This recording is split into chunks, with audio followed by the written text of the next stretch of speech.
काफ़ी सालों की मेहनत है, तो फीलिंग तो बहुत अच्छी थी। घर पे भी बताया, सब बहुत खुश हैं। अभी तो थोड़ी देर के लिए विश्वास नहीं हो रहा था, but now slowly the feeling is sinking in. या तैयारियों के बीच में कभी सोचा था आपने कि ठीक है यूपीएससी तो निकल जाएगा, आप आईएएस बन जाओगी, लेकिन रैंक 1 इस बारे में सोचा था आपने? मैंने तो नहीं, पर मेरे भाई ने हमेशा से ही सोचा था। लास्ट ईयर भी जब मैंने इंटरव्यू के बाद I miss the cut off by 12 marks, उसने यही कहा था कि तुम चिंता मत करो, तुम फिर से लिख जाओगी, you will again clear it, और तुम्हें भगवान ने रैंक 1 के लिए ही बचा के रखा है। एंड आई थिंक आज उसकी बात सच भी हो गई कहीं ना कहीं। सो हाँ, ये भाई ने मेरे कहा था, मैंने तो कभी नहीं सोचा था। सबको मालूम था कि आज रिजल्ट्स आने वाले हैं, आपने भी मतलब अंदाजा लगा करके रखा होगा कि ठीक इस समय मैं लैपटॉप खोल करके बैठूंगी और यूपीएससी की साइट पर जाना है, चेक करना है। लोगों के भी एंटिसिपेशन होंगे कि इस बार शक्ति क्लियर कर लेगी।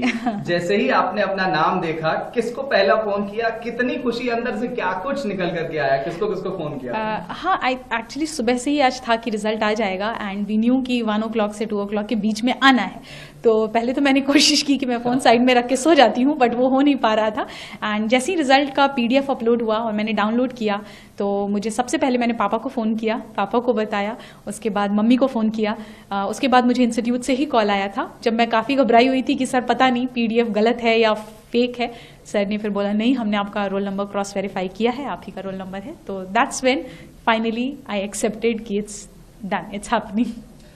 हिंदुस्तान में हर एक युवा का सपना होता है, 12वीं तक तो कम से कम होता ही है कि उसे यूपीएससी क्रैक करना है। और उत्तर प्रदेश और बिहार, आप तो उत्तर प्रदेश प्रयागराज की धरती से आती हैं। आपने इंटरव्यू के दौरान भी, जो मॉक इंटरव्यू मैंने देखा, उसमें प्रयाग से रिलेटेड क्वेश्चन पूछा गया था। तो प्रयाग को लेकर के क्या कुछ मैसेज, और उन तमाम जो एस्पिरेंट्स हैं जो आपकी तरफ आज देख रहे हैं, उनको क्या मैसेज देना चाहेंगे?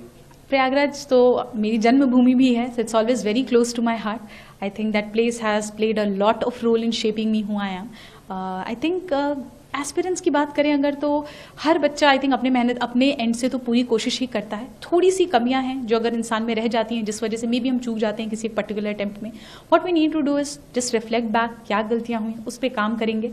वरना ये हमेशा दिमाग में रखना है कि यूपीएससी सिर्फ एक एग्जाम है, it's not more than life, not anything more important then your life it is. So I think ये चीजें हैं जो बच्चों को अपने दिमाग में रखनी चाहिए। मम्मी पापा से बात हुई? जी हाँ, बिल्कुल, सबसे पहले उन्हीं से बात हुई। हाँ, और आज कोई मंदिर जाने की तैयारी है? ढोल नगाड़े कुछ बज रहे हैं घर पे? मंदिर तो मैं आज सुबह ही होके आई यहाँ पे, तो इसलिए हाँ, डेफिनेटली इसके बाद मैं यहाँ से निकलूंगी तो मंदिर ही जाऊंगी। अच्छा, ये आपका 5वां अटेम्प्ट था? 5 अटेम्प्ट्स, आप मतलब ये 5वां अटेम्प्ट था, 4 एग्जाम्स आपने लिखे। फेल्योर को कैसे हैंडल किया जाए, एक मैसेज?